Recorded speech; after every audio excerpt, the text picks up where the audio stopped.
Hello दोस्तों, आप सभी का स्वागत है। आज की ये कहानी सुनने के बाद आप हर काम पूरी ईमानदारी और मेहनत से करोगे, या ये कह लो कि ये कहानी आपको मजबूर कर देगी पूरी ईमानदारी और मेहनत से अपना काम करने के लिए। तो चलिए शुरू करते हैं। ये कहानी है एक गांव के एक लड़के की, जिसकी घर की मजबूरी और पैसों की कमी की वजह से वो दूर शहर काम करने के लिए जाता है, ताकि वहाँ से वो कुछ पैसे कमा पाए, जिससे उसका और उसके घर वालों का खर्चा हो पाए। वो लड़का काफ़ी दिनों तक काम की तलाश करता है और आखिरकार उसे काम मिल ही जाता है। वो लड़का अपना सारा काम पूरी ईमानदारी और मेहनत से पूरे दिन करता है। ये देखकर उसका मालिक खुश हो जाता है। अब 6 महीनों तक ऐसे ही चलता है। 6 महीने के बाद वो लड़का अपने मालिक को कहता है, अब मैं कुछ दिनों के लिए वापस अपने घर जाना चाहता हूँ। और उस लड़के को पूरी उम्मीद थी कि उसका मालिक उसे घर जाने से नहीं रोकेगा। लेकिन उस लड़के के सोच से विपरीत उसका मालिक कहता है, नहीं, तुम्हें 2 महीने का थोड़ा और काम करना है और फिर उसके बाद अपने घर जा सकते हो। लड़के को थोड़ा गुस्सा आता है, लेकिन वो अपने गुस्से को शांत करके मालिक से पूछता है, बताइए मालिक, कौन सा काम है। उसका मालिक कहता है, हमें एक घर खरीदना है। तुम पूरे शहर में घूमो और तुम्हें जो सबसे अच्छा घर लगे वो घर खरीद लो, और जैसे ही ये काम ख़त्म हो जाता है तुम वापस अपने घर कुछ दिनों के लिए जा सकते हो।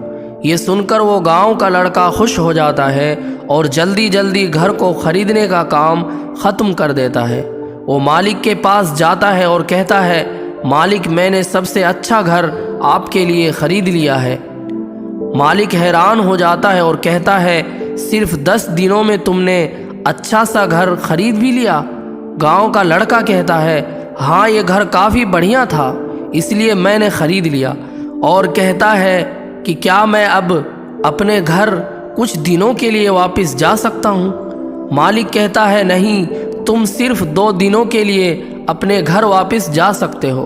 अरे मालिक, मुझे गांव जाने में ही 1 दिन लगेगा, तो कैसे भला मैं 2 दिनों में वापस आ जाऊं। मुझे मेरे परिवार के साथ वक्त भी बिताना है। मालिक खुश होकर कहता है, अब से तुम हमेशा अपने परिवार के साथ ही रहोगे। जो घर मैंने तुम्हें खरीदने के लिए कहा था, वो घर तुम्हारे और तुम्हारे परिवार के लिए मेरे तरफ से एक तोहफा है। ये सुनकर वो गांव का लड़का खुश होने के बजाय मायूस हो जाता है और कहता है, अगर मालिक आपने मुझे पहले कहा होता कि ये घर आप मेरे लिए खरीद रहे हो, तो मैं थोड़ी और जानकारी प्राप्त करके इससे और अच्छा घर खरीदता। मालिक ने कहा, मैंने तुम्हें 2 महीने दिए थे और 10 दिन में खरीद कर तुमने तुम्हारा नुकसान किया है। इसी तरह जिंदगी में भी हमारे साथ यही होता है। कहानी में जो मालिक था वो असल में वक्त था, और हमेशा वक्त जाने के बाद कहते हैं कि अगर मुझे पता होता तो मैं इससे भी अच्छा कर लेता। इसीलिए आप अभी ज़िंदगी में जो भी कर रहे हो उसे पूरे जुनून और मेहनत के साथ कीजिए। क्या पता आप आज जो काम कर रहे हो वो आने वाले समय में आपकी ज़िंदगी बदल दे।